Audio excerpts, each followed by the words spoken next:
నుంచి వచ్చే పొగలు, తర్వాత ప్లాస్టిక్ వాడకం ఏంటి, ఫ్రిడ్జ్లో ఆహార పదార్థాలు తినకూడదు. ఫ్రిడ్జ్లో చనిపోయిన ఆహారాన్ని మనం తింటున్నాం. ఫ్రిడ్జ్లో చల్లటి నీళ్ళు తాగటము హానికరం, లివర్ డ్యామేజ్ అవుతుంది.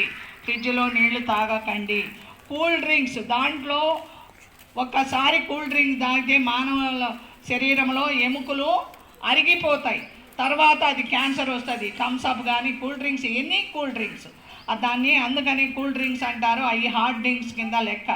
కానీ సాఫ్ట్ డ్రింక్స్ అంటే మనం తాగాలి అంటే నిమ్మరసము, ఉప్పు, కొంచెం చక్కెర వేసుకొని, చక్కెర కాకుండా బెల్లం, చక్కెర కూడా అదొక కెమికల్ అయిపోయింది కాబట్టి చక్కెర కూడా వాడొద్దని నిషేధము చెప్తున్నారు.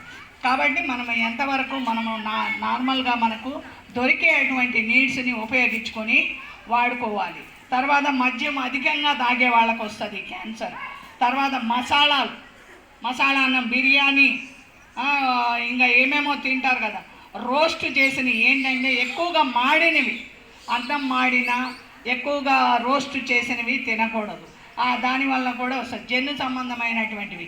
ఈ ఫ్యాట్ కంటైనర్స్ అంటే మేకలు ఇవన్నీ బాగా కొవ్వు ఉన్నటువంటివి తిన్నారనుకోండి, మాంసాలు అలాంటివి, అది కూడా ఫ్యాట్ వచ్చి అక్కడ కణంలాగా ఏర్పడిపోయి మనకు క్యాన్సర్ వచ్చే అవకాశాలు ఉన్నాయి.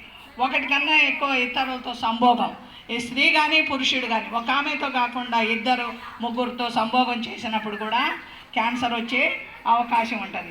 ఆహారపు అలవాట్లు ఎలా ఉండాలి అంటే వేపుడు కూరగాయలు తినకూడదు. ఎక్కువ సార్లు వంట చేసినటువంటి నూనె వాడకూడదు. ఇప్పుడు మీరు పోతారు బజ్జీలు కానీ పునుగులు కానీ వాళ్ళు వేసిందే వేస్తూ ఉంటారు, అలాంటివి మనం తినకూడదు. Zinc foods